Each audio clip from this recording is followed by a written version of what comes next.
Hello there, Mark here. For this video, ang pag-usapan naman natin ay tungkol sa notifications. Notification is a message that a user receives about something that happened in the system that is relevant to them. An example of this is kung nag-upload din yung teacher natin ng mga student grades at kung viewable na ba ito sa ating student portal. Next is kung nilike ni Crush yung bago mong profile picture sa Facebook. Next is yung kung nag-overspend ka na ba sa inyong nakaset na budget sa inyong budgeting app. Ganon yung mga examples ng notifications. It gives information, it notifies you. Yun yung purpose. So, notification is an important or an integral part of a system. Kaya kung wala kayo nito, posible o malaki ang tsansa na mag-isa kayo sa inyong defense. So, dapat meron kayo nito Importante yan. There are 4 types of notification. The first one is yung system notification, which is nakikita lang tong notifications na to once you log in inside the system. Next is yung SMS notification, which is through text messages, pinapasa yung notification. Next is yung email notification, which is nakikita lamang siya or pinapasa lang yung notification through email. And last is yung push notifications, which is through mobile app. Yung lang siya nakikita. You might wanna ask, sir, need po bang i-develop lahat ng types ng notifications ito para pumasa kami? No. Nung college kami, ang project namin is a web app. Ang ginamit lang naman namin notification types is yung system notifications saka email notification. Pumasa naman kami.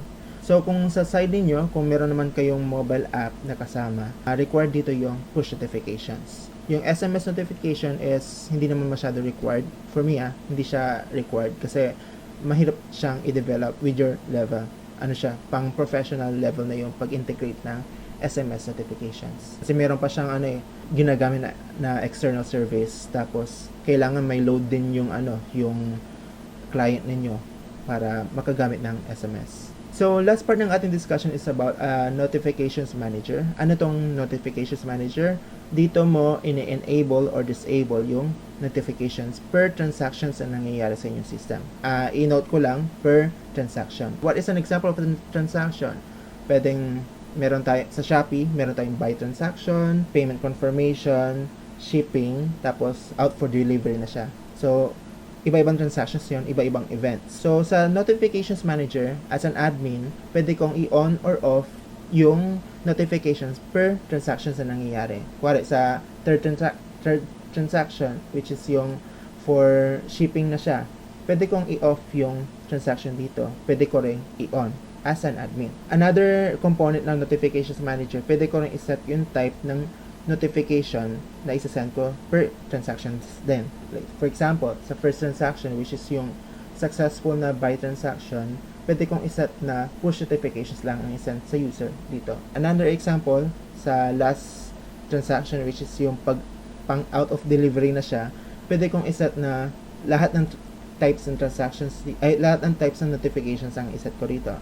For example, SMS, email, saka push notifications para alam talaga ng user na out for delivery na yung kanilang parcel. So, ganun yung nangyayari sa Notifications Manager. And inote ko lang na usually, ang may access lang nito is yung admin. Important na sa admin lang ang may privilege itong feature na to.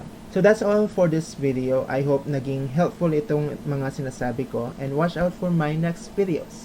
Thank you. Have a nice day. Bye!